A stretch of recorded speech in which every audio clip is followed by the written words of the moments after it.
अच्छा शेर अफजल मरवत साहब, आपके हवाले से खान साहब ने क्या आपको डायरेक्शन दी? आप किस हल्के से इलेक्शन लड़ेंगे? केपीके से लड़ेंगे या फिर नेशनल पंजाब असेंबली कहाँ से लड़ेंगे? खान साहब ने मुझे और पाकिस्तान तहरीक इंसाफ जो लोग टिकटों की तकसीम के हवाले से हमारे साथी काम कर रहे हैं, उनसे गुफ्तगू सुनीद हुई है और अभी तक मैंने हतमी फैसला नहीं किया है कि मैं इस्लामाबाद से लड़ूंगा या केपी से लड़ूंगा। शेर अफजल साहब, सर्दी आ चुकी है, इब्तदायन काफ़ी शाम को सर्दी होती है, जेल में भी सर्दी होगी।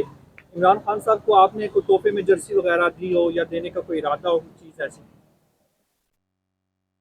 क्या कहेंगे अपनी मोहब्बत में? आप मोहब्बत करते हैं तो आपने पेश कर दिया हम था। खान साहब को तोहफे में हमेशा किताबें लेकर देते हैं, वो बड़ा पसंद करते हैं। तो बाकी जो है खान साहब, कल उसने जो जर्सी पहनी थी मुझे रश्क आ गया, क्या प्यारी जर्सी उसने पहनी थी।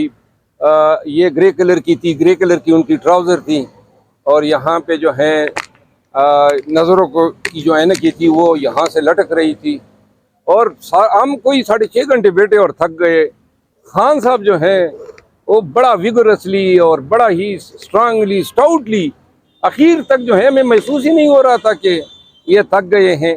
6 घंटों के दौरान कुछ खिलाया पिलाया भी खान साहब ने? कोई मेहमान नवाजी खान किया? साहब जेल में मेहमान नवाजियाँ नहीं होती है और आपको एडजस्ट हो के वहाँ पे ना, अब तो आप उनके मेहमान होंगे। शेर अफजल मरवत साहब, ये कैसी मोहब्बत है कि आप 6 घंटों में ही थक गए और खान साहब नहीं थके? तो खान साहब वो तो स्पोर्ट्समैन है यार, स्ट्रांग आदमी है, क्या कमाल के अल्लाह ने उनको सलाहियतें और कैपेबिलिटीज दी हैं। वाकई मैंने कल देखा, हमें अपने उन पे रश्क आया, अल्लाह नजर बद से बचाए। उन्होंने कहा, अब यानी हम देख रहे थे हम, लेकिन वो पानी ज्यादा पीते हैं जी। अच्छा मरवत साहब बताइएगा कि असद उमर के वाले से खबर गर्दिश कर रही है कि उन्होंने टिकट मांगने की कोशिश की, पार्टी में दोबारा आने की कोशिश की, खान साहब ने इनकार किया और फिर ये पार्टी छोड़ गए। खान साहब के साथ कल ये भी बात डिस्कस हुई, मैंने किसी प्रोग्राम में कहा था कि असद उमर साहब का प्रोग्राम पैगाम मैं लेकर गया खान साहब के पास, तो ये बात डिस्कस हुई और खान साहब ने मुझे कहा कि जब चला गया तो आपको ये बात नहीं करनी चाहिए थी। लेकिन मैंने जवाब दिया कि मैं इस वजह से ये बात करना चाहता था ताकि पाकिस्तानी अवाम को ये पता चले कि खान साहब जो हैं वो रिजर्वेशन रखते हैं। जरा बैकग्राउंड भी बताइए, जिन लोगों ने प्रोग्राम नहीं देखा उनके हवाले से बताइएगा कि असद उमर साहब ने आपको डायरेक्टली कहा कि आप खान साहब से मेरी बात करें, क्या हुआ था जरा बताइएगा।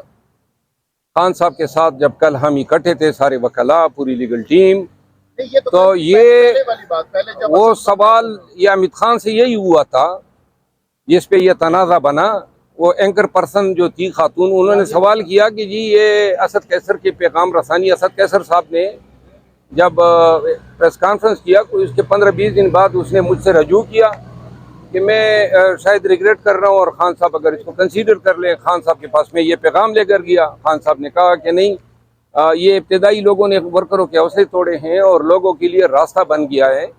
दोबारा जो है असद कैसर साहब जो हैं असद उमर साहब के काफ़ी नज़दीक हैं, तो असद कैसर साहब ने चूँकि मेरे इंतहाई मेहरबान हैं तो उन्होंने मुझे कहा कि इस पे कि आप दोबारा ज़रा बात कर लें। तो खान साहब से मैंने फ़ोन पे दंगन पार्क आने की बात की, जिस पे उन्होंने कहा कि अगर इस मामले के लिए आना चाहते हो तो आप ना आएँ। फिर भी मैं चला गया और खान ने फिर इनकार किया।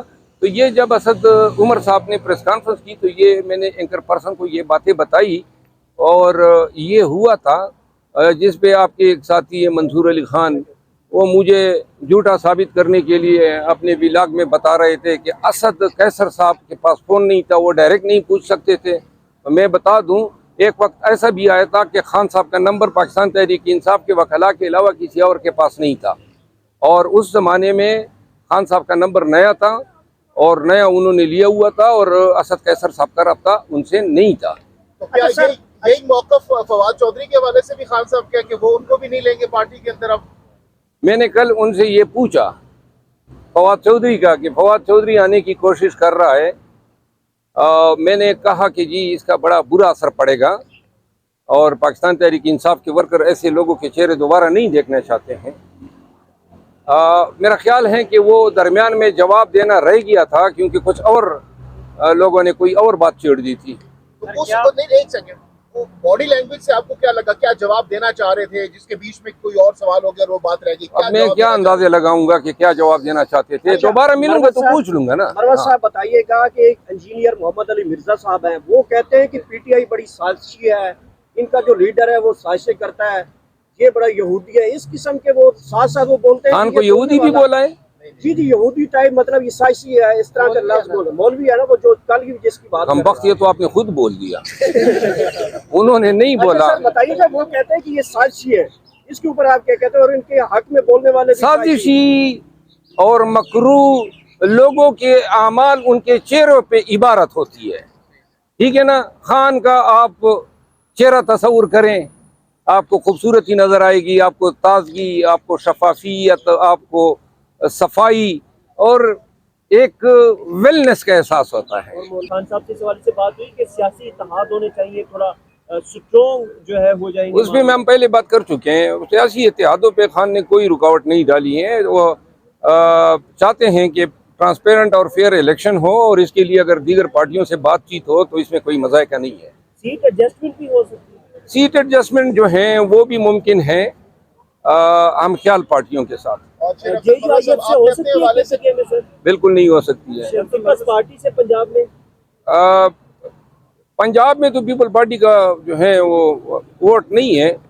सिंध में पंजाब में कहीं पर अब एग्जिस्ट नहीं करती हैं। पंजाब में वो सिंध के चंद डिवीजनों तक महदूद हो गई।